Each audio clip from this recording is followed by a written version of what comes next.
La suite de votre émission, le débrief avec Alioune Soumaré, Jacques Maktar Gomis. Nous parlons de la Ligue 1 au Sénégal avec Génération Foot qui reste leader, même si les rencontres seront poursuivies cet après-midi. Mais le club de Denis Biram Ndao a laminé, disons, Niary Tally 4-1.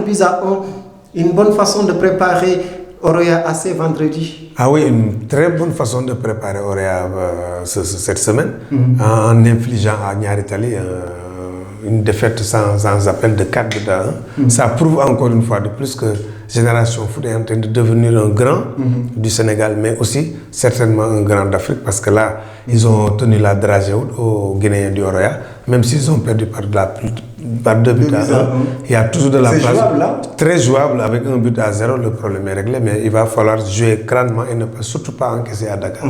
Face à l'équipe de Khadim Dia. Mais déjà, en Ligue 1, Génération Foot, on a comme l'impression qu'ils n'ont pas vraiment de challenger dans ce championnat, parce qu'ils se détachent facilement là. Oui, parce que tout simplement, c'est au sein de ce club, c'est un centre de formation, comme il faut le rappeler. C'est la constance, c'est la régularité. Ils gagnent les matchs, ils n'en perdent pas. Donc, alors que tous ces poursuivants, les autres prétendants, Sonacos Djaraf, c'est un coup, c'est la victoire d'un coup, un autre, c'est le match nul, l'autre, c'est la défaite. Donc, alors qu'eux, ils sont d'une dynamique de victoire, qui les met dans une position confortable et pour se permettre d'avoir un matelas pour se concentrer aussi sur la Ligue des Champions. L'autre centre qui est constant, c'est désormais Djambara, qui depuis 5 journées ne perd plus. En recevant le Giraffe de Dakar à Saly, Portugal, les académiciens ont fait match nul, un but partout, ce qui veut dire que la confiance est désormais bien installée chez les Djambara. Ah oui, la confiance est de mise parce que vous l'avez dit, 5 journées sans défaite, ça prouve que alors qu'ils étaient dans le bas fond. Ah oui, tout le monde s'inquiétait d'ailleurs. Donc ça prouve qu'ils sont en train de réciter leur leçon. Et je pense que comme c'est des académiciens, on peut dire que la leçon est maintenant bien comprise. La Linguère de Saint-Louis a battu à domicile le Stade de Mbour 1-0. Le Stade de Mbour aussi qui n'est plus une foudre de guerre. Le Stade de Mbour qui est en train de lâcher du lest.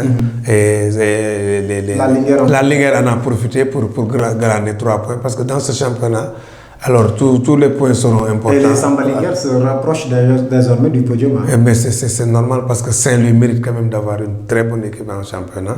C'est tout bénéfique pour le championnat.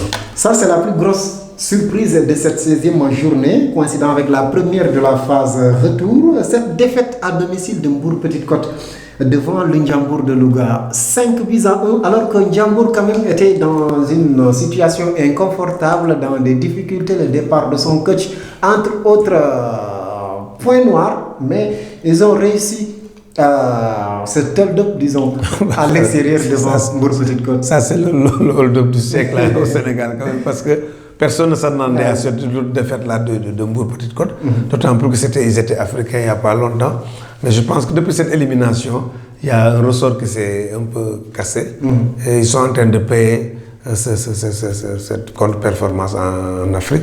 Mais je pense qu'il va falloir qu'ils se remettent dans le bon sens, parce que dans ce championnat-là, comme on l'a dit, même les équipes qui sont au bas du tableau vont payer chèrement leur peau pour rester en Ligue 1. Ça, c'est clair. Alors, la suite de cette 16e journée, ce sera ce lundi au stade Alassane Djigo, le choc des promus Dakar Sacré-Cœur Sonacos, et puis à Léopold Sédar Senghor, on aura Teungueth FC Guédiawaye Football Club. À Alassane Djigo, à 18h15, l'AS Douanes fera face au Casa Sport de Ziguinchor. Dans l'étage inférieur, la Ligue 2 qui joue sa 15e journée avec déjà l'AS Pikine qui est allé battre Kayor Foot au stade Caroline Faye de Mbour 2-0. Désormais 8 points d'écart entre Pikine et ses poursuivants, la Renaissance et Keur Madior.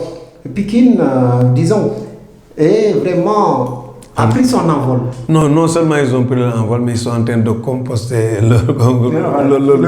leur montée. Parce que d'abord, c'est une très belle équipe. Il y a un grand public derrière et des infrastructures à la hauteur de leurs ambitions. Moi, je pense que c'est tout à fait normal. Ah oui. Et la Renaissance aussi, qui n'a pas encore dit son dernier mot. Ils sont allés battre Ndarguet 1-0. L'équipe de Plateau, disons, est deuxième, il faut le rappeler. Il faut le rappeler. Encore une équipe de Dakar, serait-on tenté de dire. Voilà, donc pour la Renaissance, belle opération. Autre belle opération, celle de Kermadior devant Africa Promo Foot à l'extérieur, une victoire 2-0. Match nul entre Diamono de Fatick et le Dakar Université Club, un but partout. Diamono de Fatick, en tout cas, il faut faire très attention à ce club fatickois qui, quand même, parfois perd difficilement, sauf la dernière fois contre le champion, disons le leader.